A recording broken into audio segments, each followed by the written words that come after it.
et pour tous ceux qui sont en ligne. Et nous allons aller dans le livre de Genèse. On va pas, je ne veux pas reprendre Explorons la parole de Dieu là aujourd'hui. J'ai juste quelque chose à partager et après, s'il y a des questions, on va le faire.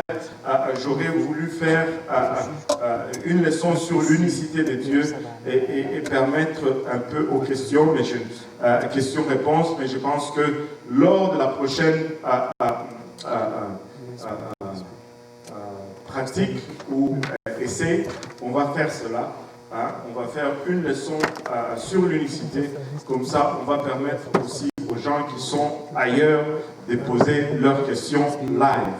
Alléluia. Mais pour le moment, on va aller dans le livre de Genèse.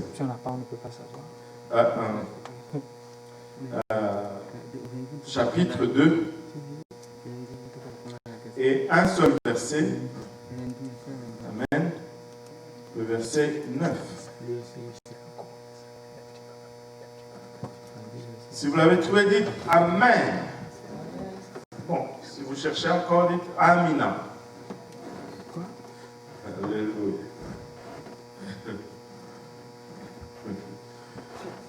Genèse 2, verset 9, je vais le lire. L'Éternel Dieu fit pousser du sol des arbres de toute espèce agréables à voir et bons à manger, et l'arbre de la vie au milieu du jardin, et l'arbre de la connaissance du bien et du mal. Prions tous ensemble. Seigneur Jésus, nous te rendons grâce encore une fois pour ton amour, pour ta bonté, pour ta fidélité. Merci pour le privilège et l'opportunité, Papa, de nous réunir aussi bien physiquement dans cette bâtisse et que par la voie de la technologie dans plusieurs autres demeures. Père, nous prions que tu nous visites tous ensemble, Papa, et que tu nous donnes accès à ton onction. Car nous réalisons, Seigneur, que nous sommes des hommes naturels et charnels. Papa, ta parole est esprit et de nous-mêmes, nous ne pouvons la saisir. Aide-nous maintenant, Seigneur, à la donner, Papa, sans crainte, ni faveur, ni hésitation. Donne-nous, Papa, également à la recevoir, afin qu'elle puisse trouver une place dans nos cœurs où elle va germer, produire du fruit, et que ce fruit nous conduise jusque dans la vie éternelle. Et c'est avec action de grâce dans le cœur que nous prions ici, dans le nom précieux de Jésus. Nous disons tous au nom de Jésus. Alléluia. Et vous pouvez vous asseoir. Et je me rappelle, un prédicateur a dit ceci. Il a dit ceci, je ne sais pas. Certaines personnes disent j'essaye d'aller au ciel. Il dit, moi, je n'essaye pas d'aller au ciel. Je suis en train d'aller au ciel. Des fois, nous devons changer cette attitude. Je ne veux pas essayer d'aller au ciel. Je ne suis pas dans une vallée de décision. Ma décision est déjà faite. Je suis en marche vers le ciel. Est-ce qu'il y a des gens qui sont en marche vers le ciel? Est-ce qu'il y a des gens dont la décision est déjà faite? Je n'essaye pas d'aller au ciel, je vais au ciel. Je suis en train d'aller au ciel. Je ne suis pas en train de voir si je vais y aller. Je suis en route vers le ciel. Ma décision est faite, mais sur cette route, il peut y avoir des embûches. Sur cette route, il peut y avoir des épreuves, mais je suis en route vers le ciel. Amen. Alléluia. Alors que je venais pour faire cette leçon, le Seigneur m'a mis à cœur un passage très peut-être familier dans la pensée. Et je vais vous partager cela. Tout ce que je veux faire aujourd'hui, c'est que je veux encourager quelqu'un. Le Seigneur m'a dit, encourage celui qui est dans la vallée de décision ce soir. Et pour cela, on va aller dans le livre de Corinthiens. C'est là où nous allons creuser. Et oui, on a lu dans le livre de Genèse. Mais on va creuser et bâtir dans Corinthiens. Et vous allez comprendre à la fin, c'est que c'était pourquoi nous avons lu dans Genèse. 1 Corinthiens 10 commence comme suite. Et Paul, ici, est en train d'enseigner aux Corinthiens, de leur envoyer un message. Il dit, frères, je ne veux pas que vous ignoriez que nos pères ont tous été sous la nuée et qu'ils ont tous passé au travers de la mer. Il rappelle aux Corinthiens ici, il dit, souvenez-vous que lorsque nos pères ont quitté l'Égypte, ils ont été tous, que tout le monde dise tous sous la nuée, c'est-à-dire sous cette nuage qui les accompagnait, et qu'ils ont tous passé à travers la mer. Cette image représentée, c'était le représentatif de la présence de Dieu, c'était une manifestation surnaturelle qui était le témoignage de la présence de Dieu. Ils ont tous passé à travers la mer. Ça, c'est un symbolique qui, au fond, est le type du baptême. En d'autres termes, Paul est en train de dire, comme eux, ils ont été délivrés de l'Égypte, nous avons été aussi délivrés du péché. Le baptême d'eau est le symbole du passage à travers la mer ici, et le baptême du Saint-Esprit, quand tu reçois le Saint-Esprit, il y a un témoignage que Dieu vient résider en toi, il y a un témoignage ou une manifestation surnaturelle qui est le parler en langue, mais il typifie ici cette manifestation spirituelle par la nuée qui a plané au-devant d'eux. Et il continue en disant au verset 2 qu'ils ont tous été baptisés en Moïse dans la nuée et dans la mer, et qu'ils ont tous mangé le même aliment spirituel. Ils ont tous eu la même chose. Amen. Ils ont tous eu la même chose, la même expérience, le même enseignement, le même témoignage, la même délivrance. Ils ont tous vu la mer ouverte devant eux. Ils ont tous vu la colonne de feu durant la nuit et la nuée durant le jour. Ils ont tous été témoins de cette grande délivrance. Ils ont tous mangé le même aliment spirituel. Alléluia. Et qu'ils ont tous bu le même breuvage spirituel, car ils buvaient à un rocher spirituel qui le suivait, et ce rocher était Christ.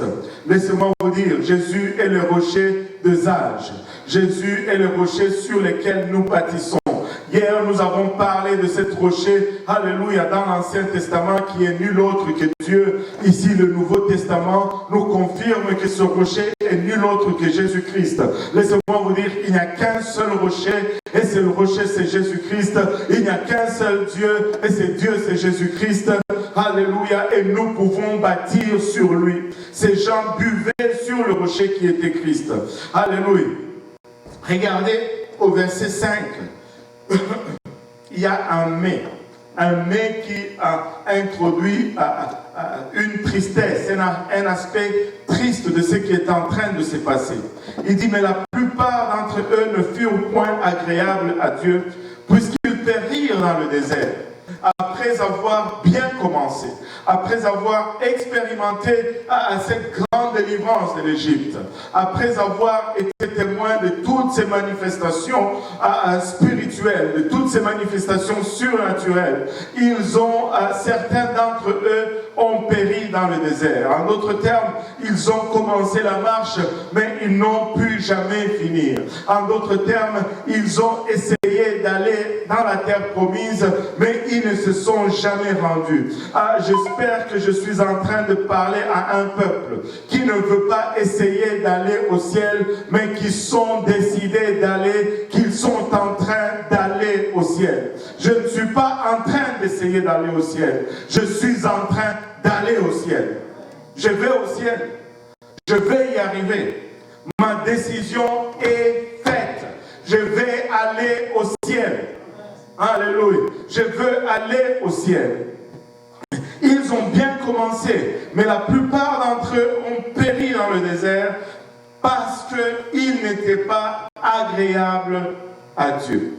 Et là, il nous donne ici un avertissement. Regardez le verset 6. Il nous dit, « Or, ces choses sont arrivées pour nous servir d'exemple, afin que nous n'ayons pas de mauvais désirs comme ils en ont eu. » Le parallèle ici entre la délivrance de l'Égypte Et notre marche en tant que chrétiens sauvés est flagrant, est inévitable. Paul est en train de nous dire ces choses ont été écrites pour nous, afin que nous ne fassions pas comme eux, afin que nous ne développons pas de mauvais désirs, afin que nous ne soyons pas tentés avec ce que le monde fait. Laissez-moi vous dire, c'est bien de commencer, c'est bien, alléluia, de croire, c'est bien de se mettre en route, mais c'est mieux d'arriver à une place de décision et de se dire que moi et le monde, c'est fini, je suis en route, je refuse d'être tenté par les désirs de ce monde. Israël est sorti d'Égypte, mais l'Égypte n'est jamais sortie d'Israël. Nous ne pouvons pas sortir du monde et garder le monde en nous. Nous devons sortir du monde et faire sortir le monde de nous. Alléluia. Et il dit ici, afin que nous n'ayons pas de mauvais désirs comme ils en ont eu. Il dit, ne devenez point idolâtres, comme quelques-uns d'eux. Selon qu'il est écrit, le peuple s'assit pour manger et pour boire, puis ils se levèrent pour se divertir. Regardez, Paul n'est pas en train de nous dire ici que manger et boire est un problème. Alors, qui a mangé aujourd'hui? Personne n'a jeûné aujourd'hui. C'est pas bon. Alléluia. Manger n'est pas un problème. Boire n'est pas un problème. Mais quand cela commence à être, au fait, en d'autres termes, ici ce n'est pas juste une question de manger ou de boire, ce sont des besoins naturels, qui sont des besoins légitimes. Amen. Qui sont des besoins légitimes. Nous devons manger pour vivre. Alors, il y a une secte qui s'appelle, je n'ai jamais su comment traduire cela en français, ça s'appelle le Breatharian. Breatharian. Donc,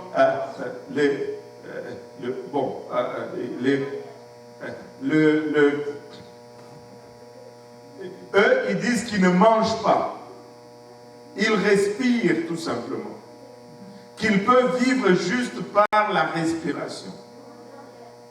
Le mangeur d'air, voilà, les herbivores, je ne sais pas si ça peut se dire. Eux, ils ne mangent pas. Ils disent que leur, je ne sais pas si c'est leur pape ou quelque chose, ou leur truc, chef ou quelque chose, lui, il a fait, je ne sais pas, 20 quelques années sans manger.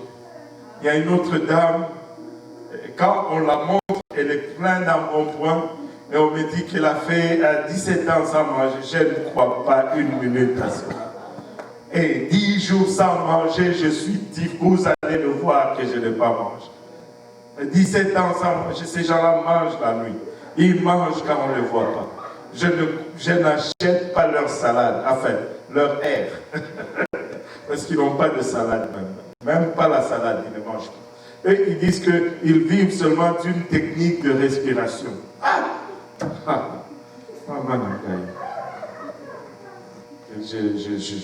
Non.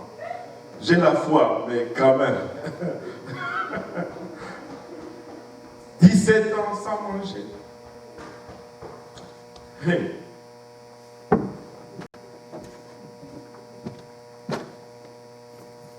Manger, c'est un besoin vital. Boire, c'est un besoin vital. Mais ce n'est pas parce qu'un besoin est vital que ça doit prendre la place de Dieu dans ta vie. Des fois, nous allons utiliser des excuses qui sont légitimes. Oui, c'est légitime, mais ce n'est pas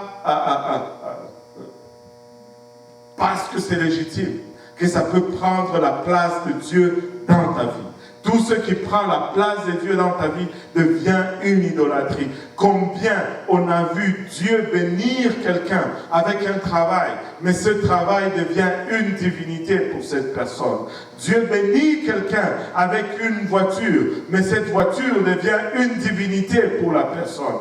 Dieu bénit quelqu'un même avec une famille, mais la famille devient maintenant une divinité pour la personne. Laissez-moi vous dire, Dieu doit être premier. Il est l'alpha et il est l'oméga. Il doit rester premier. S'il n'est pas premier, il sera deuxième. Dieu est plus important que toute chose, parce que toute chose sera toujours contenue dans le temps, mais Dieu surpasse le temps. Toute chose sera toujours limitée, alléluia, à notre temps ici, mais Dieu surpasse tout. Alléluia. Dieu ne nous dit pas d'être fainéant. Dieu ne nous...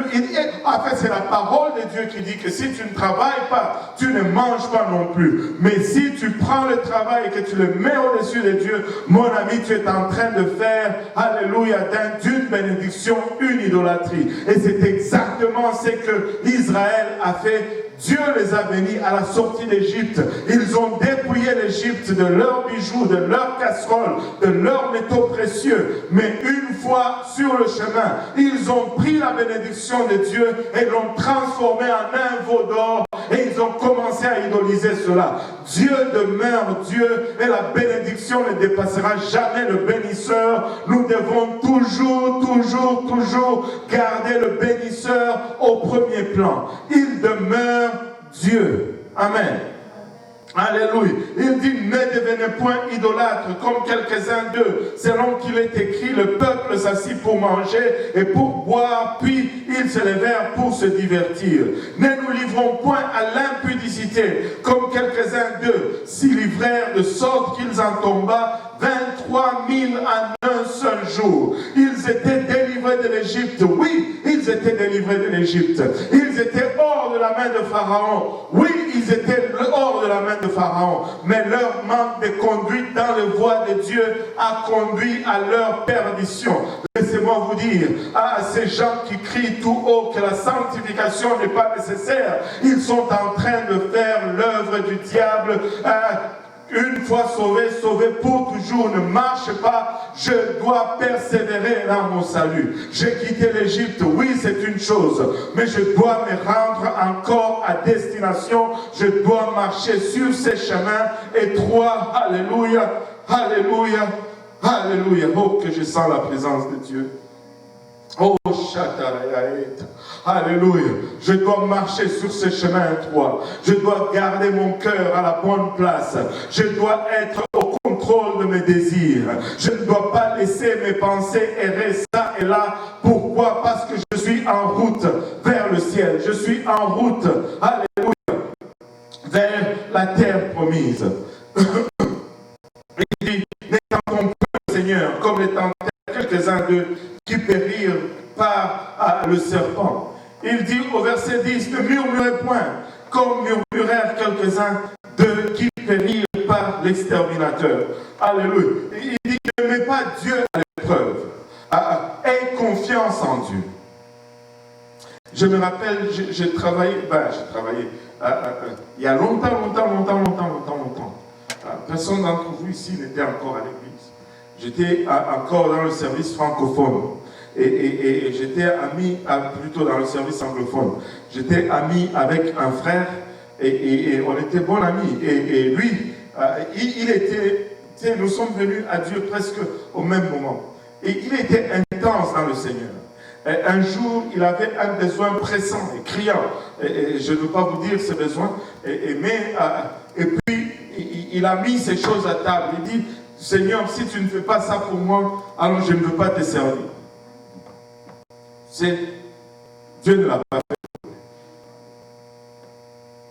Et bien aujourd'hui, il sert quand même Dieu. Tu ne peux pas commencer à faire du chantage. Tu ne peux pas faire chanter Dieu.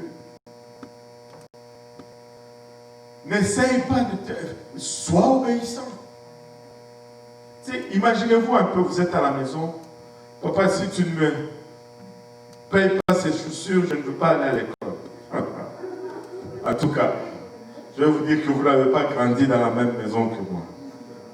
Tu vas recevoir la chaussure, mais dans ton derrière, c'est là où tu vas recevoir. Non, tu ne joues pas avec ça. Tu ne tentes pas Dieu. Tu n'essayes pas de mettre Dieu à l'épreuve. Amen. Tu restes seulement obéissant. Il dit, ne murmurez pas comme murmuraient quelques-uns qui périrent par l'exterminateur. Nous pouvons avoir plusieurs raisons de nous plaindre. Amen. S'il y a une situation qui peut nous servir de leçon, c'est la femme syrophénicienne. Elle va vers Jésus. Seigneur, aide-moi, parce que mon enfant est tourmenté sévèrement par les démons. Jésus ne la répond même pas, il regarde ailleurs. Et puis ses disciples commencent à dire à Jésus, renvoie-la. Elle crie après nous. Elle persiste, aide-moi. Et finalement, Jésus lui répond, il dit, je ne peux pas prendre le pain des enfants et de les donner aux petits chiens. Waouh! Tu viens de me traiter de chien. Non seulement chien,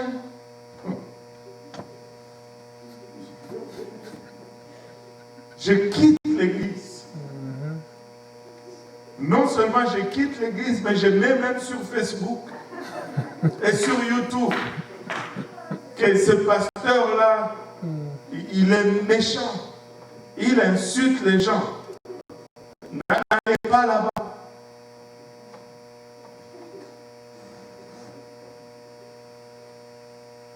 Ne murmurez pas, comme murmurèrent quelques-uns d'eux, qui périrent par l'exterminateur.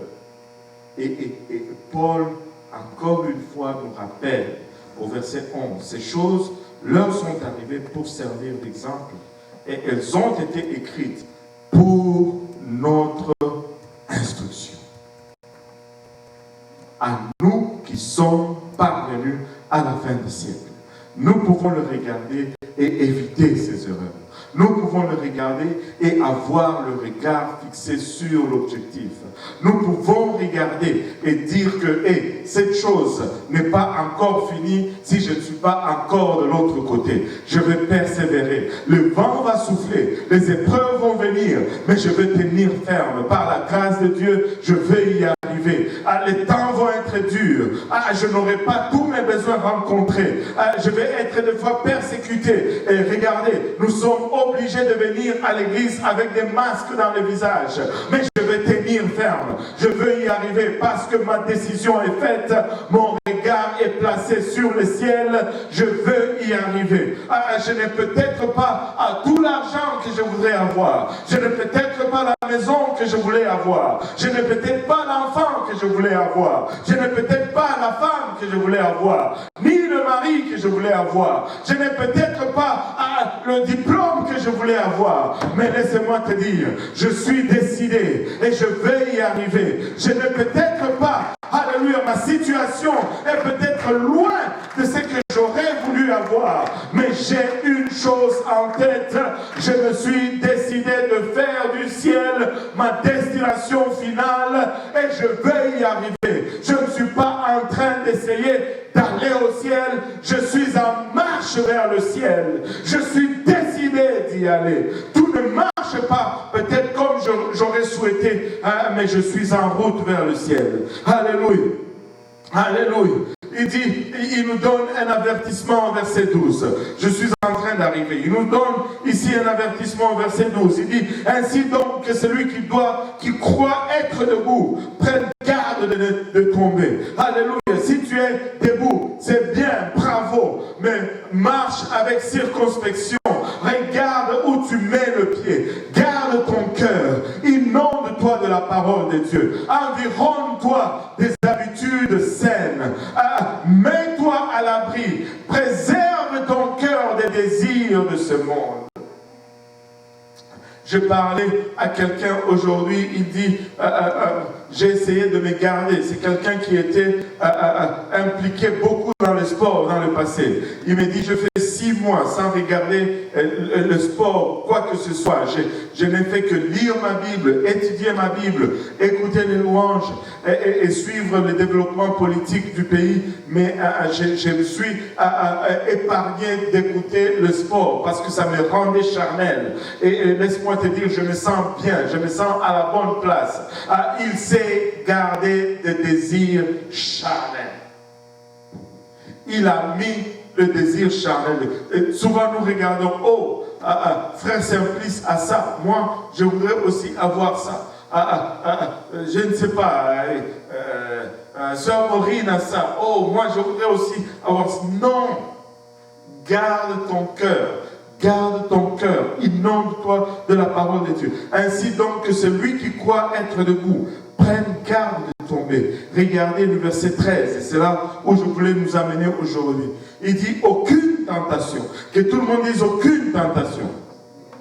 Aucune tentation. Que tout le monde dise aucune tentation. Que tout le monde crie aucune tentation. Voilà. Alléluia. Là je vous entends moi. Aucune tentation.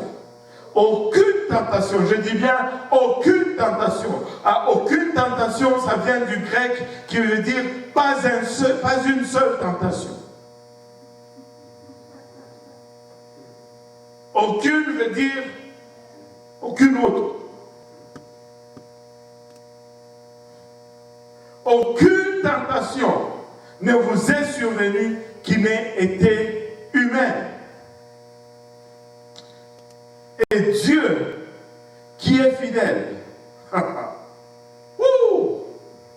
Dieu est fidèle. Alléluia.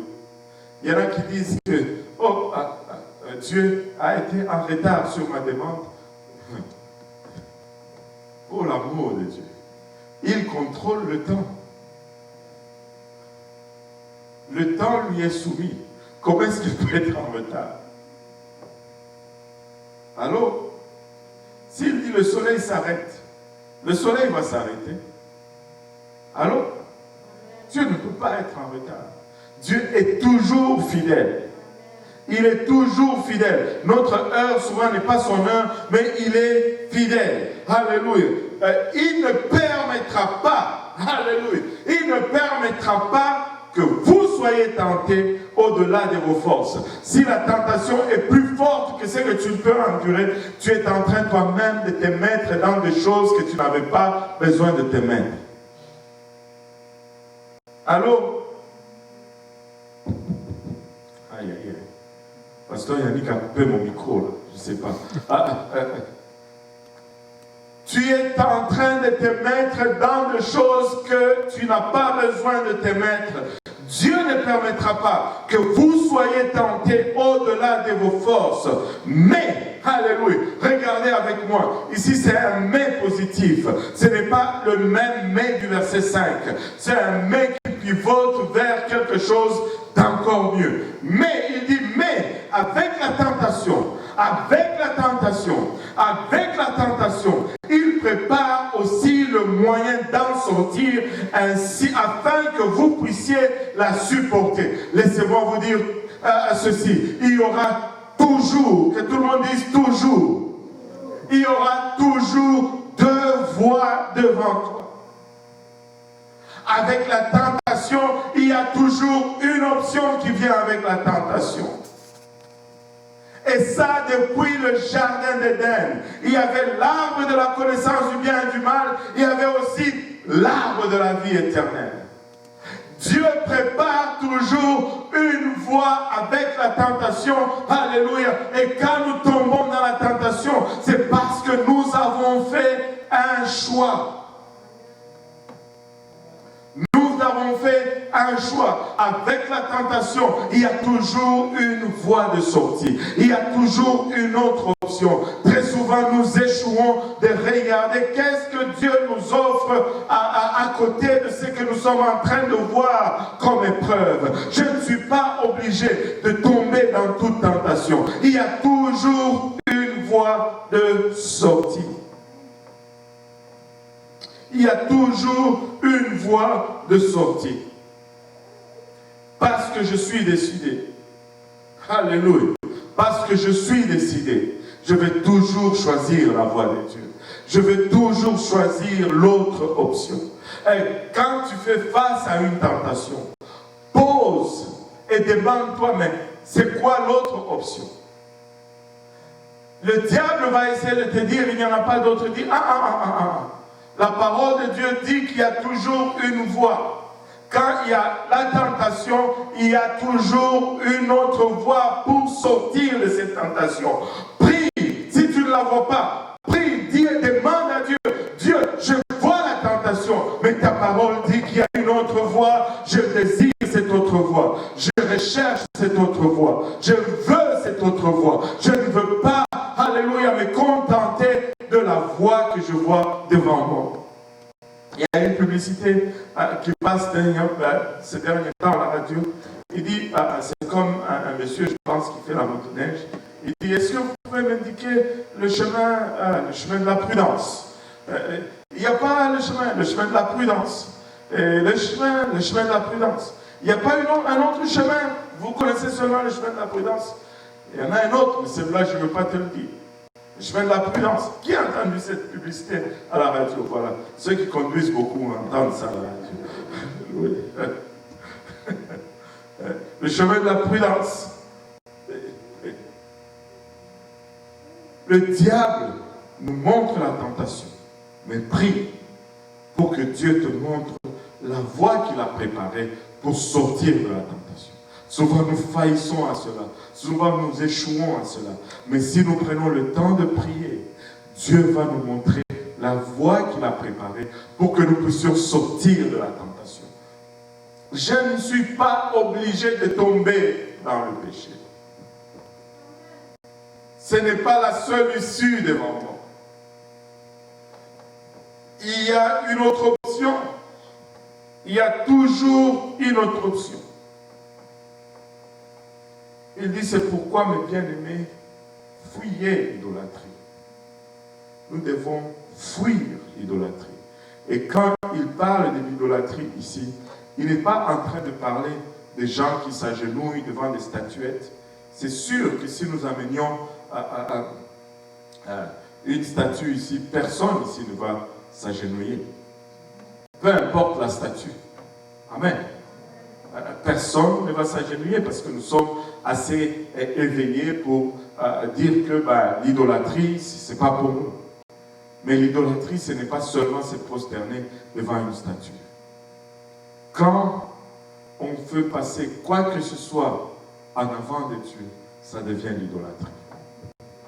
Tout ce qui prend la place de Dieu dans notre vie devient une idole. Devient une idole. Il y a des gens qui vont dire, je ne sais pas quel joueur de foot. Ça c'est mon idole.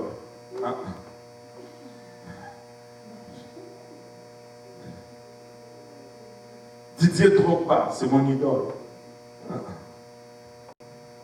N'aimez rien devant Dieu. Tout ce que tu mettras devant Dieu deviendra ton idole. Et il y en a pour certains, c'est l'amusement qui est devenu leur idole.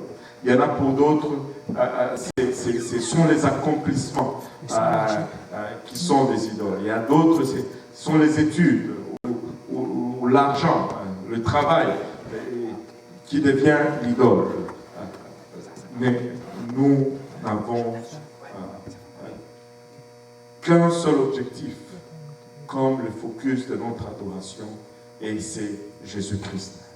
Lui seul nous adorons, et lui seul nous sommes appelés à adorer.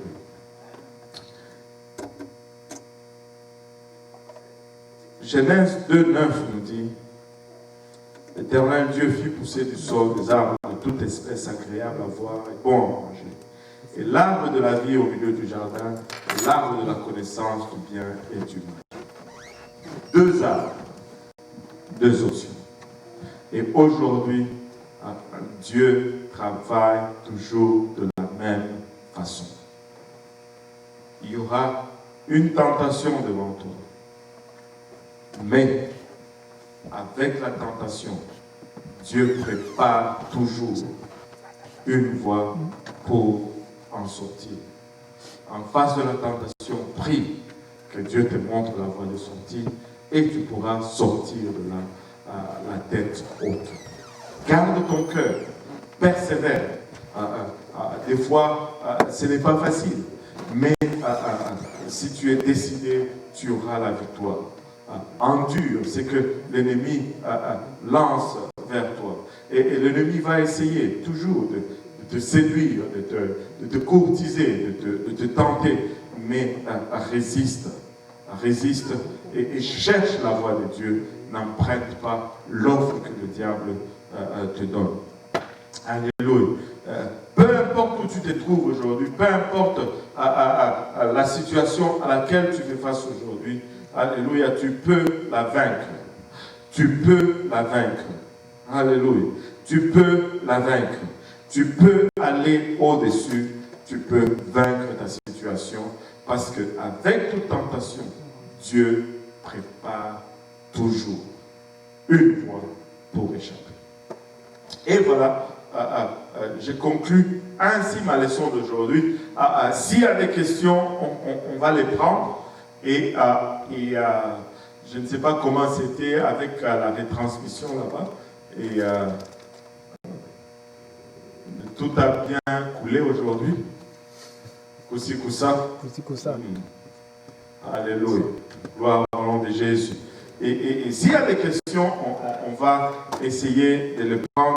Je ne sais pas qui sont connectés aujourd'hui, à part l'Est. Est-ce que c'est seulement l'Est qui est connecté ou bien on a d'autres églises?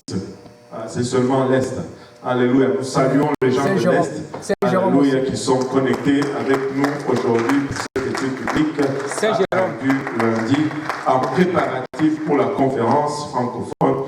Mais nous allons essayer de faire un autre essai avant la conférence où nous allons avoir tout le monde et que ceci nous permet tout simplement de nous familiariser avec le matériel afin que lors de la conférence nous soyons en mesure de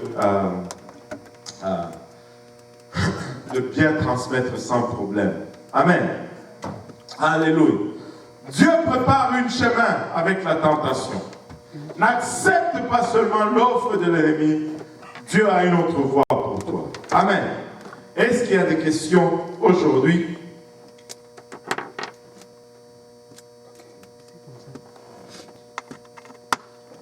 Alléluia. Pas de questions? Tout le monde est décidé d'aller au ciel? Alléluia. Wow. Alléluia. S'il n'y a pas de questions, on va s'élever, on va prier et on va se dire, bon, avec le confinement, on ne fait plus de nourriture, c'est ça? Et parce qu'on est confiné, on peut rester affamé. C'est ça, pasteur Yannick? Alléluia. Parce qu'on est confiné, on ne peut pas manger. Bon, c'est correct, on va manger à la maison. Amen. Il y a toujours une autre option. Alléluia. Donc on va s'élever et le doyen va nous conclure en prière et comme ça on va pouvoir... La session prochaine qu'on va faire, avant juste de finir, est-ce que ça pourra être un mercredi? Pas ce mercredi, peut-être l'autre. Comme ça, on a le temps. Mais ça va être une leçon sur l'unicité. Comme ça, on aura des questions back and forth. Et on va se permettre de... pas ce mercredi, mais l'autre mercredi, on aura... c'est un rendez-vous. Comme ça, on pourra avoir Saint-Jérôme et les autres, Montréal-Nord, ensemble. Donc, si vous pouvez vous assurer que la communication se fait. Et super. Alléluia. Doyen, tu peux nous aider à prier et ainsi on va conclure la leçon d'aujourd'hui.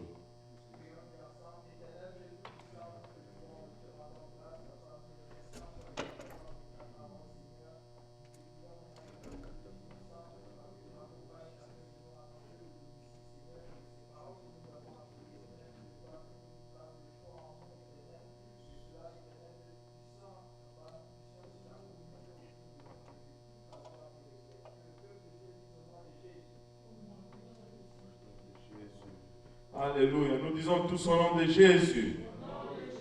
Alléluia. Battons nos mains pour le Seigneur, le plus que digne de tout honneur, de tout louange, de toute gloire et de toute adoration. Alléluia. Merci Seigneur. Merci Seigneur Jésus. Alléluia. Et que le Seigneur vous bénisse. Vraiment, nous sommes... c'est tout un défi c'est tout un défi technique. Donc, vraiment, soyez patients avec nous, avec notre équipe. Et nous sommes sûrs que d'ici là, nous allons pouvoir couler plus aisément. Amen.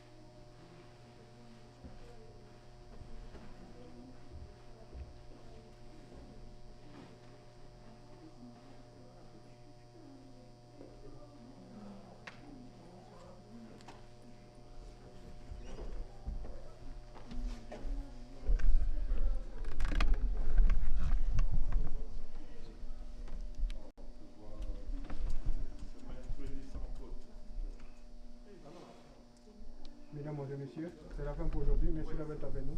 Prochaine diffusion sur nos ondes demain avec l'église Pentecôte unie de Hochelaga à partir de 19h.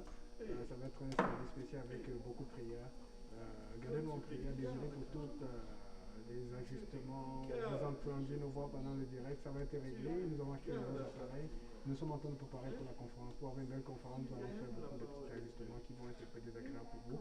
Mais le produit fini va être très bon. Donc merci beaucoup. Gardez-nous en prière. Le frère Jules, le frère Achille, moi-même, frère Yannick et puis le frère James. Nous avons beaucoup sur les bras. Que Dieu vous bénisse, le frère Yannick.